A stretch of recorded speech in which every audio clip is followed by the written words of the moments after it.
किया आपने कार्यकर्ता बैठक? उद्देश्य यही है, जो राजनीतिक दल हैं जो शोषण कर रहे हैं कार्यकर्ताओं का, हम उसके बिल्कुल खिलाफ हैं और हमारी कोशिश है कि ये शोषण को हम बंद कराएंगे। दूसरा आपने क्या है?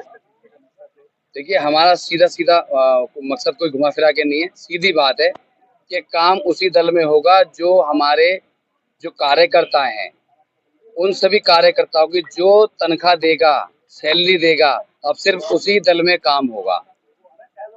कार्यकर्ताओं के लिए होगा या 5 साल की या पूरी जीवन भर की जो तक काम करेगा? सिर्फ छूट उस पार्टी को होगी जो सत्ता में नहीं होगी। उसके साथ कोई कार्यकर्ता काम करता है तो वो अपने मन से कर रहा है, और जो पार्टी सत्ता में बैठी है उसे तो कार्यकर्ता का गुजारा भत्ता देना पड़ेगा। ये हमारी इसी मन से मांग है।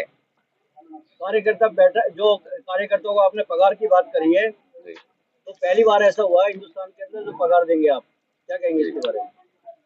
ऐसा है जी, अगर मुझे मौका मिला, अगर मुझे आशीर्वाद मिला, तो मैं इस मीडिया के सामने और इस समाज के सामने इस बात का वादा करता हूँ, चाहे मुझसे आप बॉन्ड पेपर साइन करा लो, मुझसे कसम खिलवा लो, कि मेरे साथ जो लोग कंधे से कंधा मिलाकर इस सिस्टम के खिलाफ लड़ेंगे और हम सरकार में आए तो हम जरूर सैलरी देंगे। एक बहुत बड़ा यहाँ क्षेत्र में ओजोन का बड़ा मैटर है, उस पर क्या काम करोगे आप विधायक बन के आए तो? ओजोन का मामला तो सभी के लिए है, उसका नुकसान तो सभी के लिए है। हम तो चाहेंगे कि जो भी यहाँ पे नुमाइंदे हैं, जिन्हें भी जनता ने यहाँ से जो अच्छा खासा वोट देकर विजयी बनाकर भेजा है, उनको ओजोन हटाना चाहिए, ताकि ये रोज की जो मारा मारी है, रोज एमसीडी का जो दत्ता घूम रहा है, रोज तोड़फोड़ होती है, ये सरासर गलत है। ये उन्हें हटावाना चाहिए। अब तो वो सत्ता में भी है और बड़े चेहरे बन चुके हैं। एक बहुत बड़ा विधायक थे, वो सर्वश्रेष्ठ विधायक के तौर पे भी सम्मानित हो जाते हैं, और यहाँ जब क्षेत्र में घूमते हैं तो कई सारी समस्याएं हैं और जो की कमियां हैं वो आज तक दुरुस्त नहीं कर पाए, क्या कहना चाहेंगे? देखिए, जो भी समस्या विधानसभा के अंदर है, मेरा मानना ये है कि 93 से जो विधानसभा बनी थी दिल्ली के अंदर, और आज 2024 चल रहा है, तो अगर आज भी समस्याएं खड़ी हैं तो मैं आप सबके माध्यम से पूछना चाहता हूं, तो फिर इन विधायकों ने करा क्या है? 4 बार एक विधायक रह लिए, 2 बार एक विधायक रह लिए, 1 बार एक विधायक रह लिए, तो इन सब ने करा क्या था कि जो समस्याएं आज भी एज इट इज खड़ी हैं, ओजोन एज इट इज खड़ा है, जाम एज इट इज खड़े हैं, रोड एज इट इज खड़े हैं, ऐसे खराब पड़े हैं, सीवर कहीं कॉलोनी में डला नहीं। तो इन जो समय निकला है पुराना, इसमें इन लोगों ने करा क्या था? रुद्रपुर विधानसभा के अंदर कई बार ओजोन गोजोन करके इन्होंने बड़ी बड़ी पार्टियों ने कहा है ओजोन गोजोन हो गया क्षेत्र के अंदर, अभी तक ओजोन लगा है।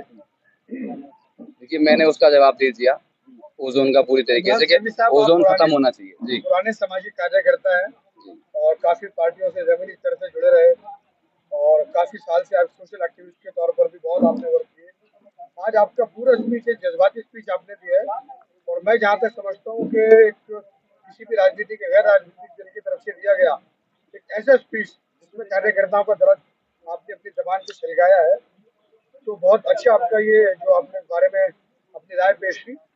तो ऐसे इसका प्लान आपके दिल में और ये ख्याल कहाँ से आया कि जो सब कुछ होना चाहिए, अभी आपने हवाले भी दिया कि 100 करोड़ के करीब लोग कमाते हैं लेकिन उनका कुछ नहीं रह पाता कार्यकर्ताओं का, तो ये बहुत अच्छी सोच आपके ध्यान में माशाल्लाह आई, तो क्या कहेंगे उसके बारे में? मैं आप सबके माध्यम से बताना चाहूंगा, क्योंकि मैंने खुद भुगता है अपने आप में।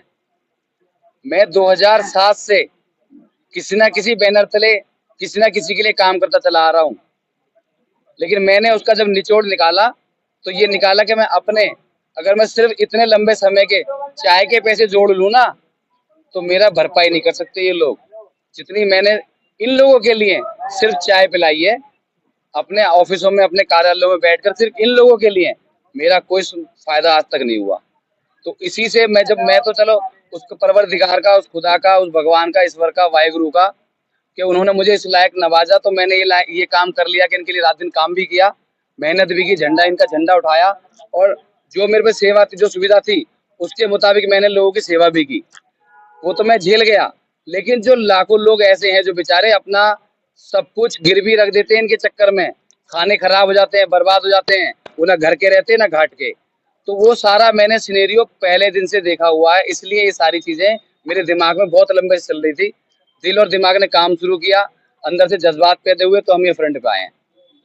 यहाँ जो मीडिया बंधु आए हुए हैं सभी चैनल के माध्यम से, मैं समझता हूँ कि ये पूरे देश के अंदर देखा जाएगा और ये जो कंसेप्ट आपने शुरू किया पूरे देश के अंदर एक पहल की जा सकती है और भी राजनीतिक या गैर राजनीतिक पार्टियों की तरफ से जो पहल आपने आज की है, तो उस बारे में क्या कहना चाहेंगे आप?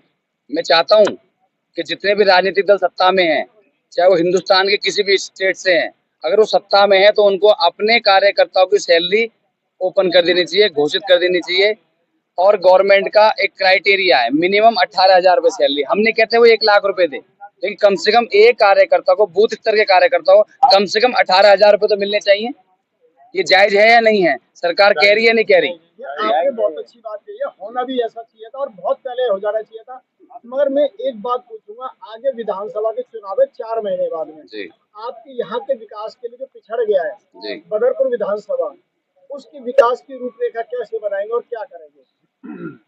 देखिए, ये मुद्दा जो आज हमने आपके सामने रखा है, ये चुनाव को लेकर नहीं है। हमारी जो लड़ाई है आज, वो कार्यकर्ताओं को लेकर है और वो बदरपुर विधानसभा की बात नहीं है, वो पूरे देश का मामला है। और उस मामले में जब चुनावी माहौल होगा, जैसा समाज, जैसा जनता, जैसे हमारे लोग, जैसा सिस्टम बताएंगे वो ऐसा देखा जाएगा। ये सारा मामला आज सिर्फ कार्यकर्ताओं की लड़ाई का हमारा आगाज है। इमरान साहब जी। जो सैलरी के आलाप कर रहे हैं जी। कार्यकर्ताओं की, तो आपने ये भी एक बात बोली कि 2000 कार्यकर्ता होते हैं एक विधायक के बीच। जी तो 2000 बंदों की सैलरी कहाँ से आएगी? क्योंकि विधायक की तो खुद की सैलरी आती है। जी। तो वो जो विधायक इनको सैलरी देंगे, जैसे आपने बीड़ा उठाया, तो वो सैलरी कहाँ से आएगी जब वो 100 करोड़ कमाता है तो? हाँ, जायज बात।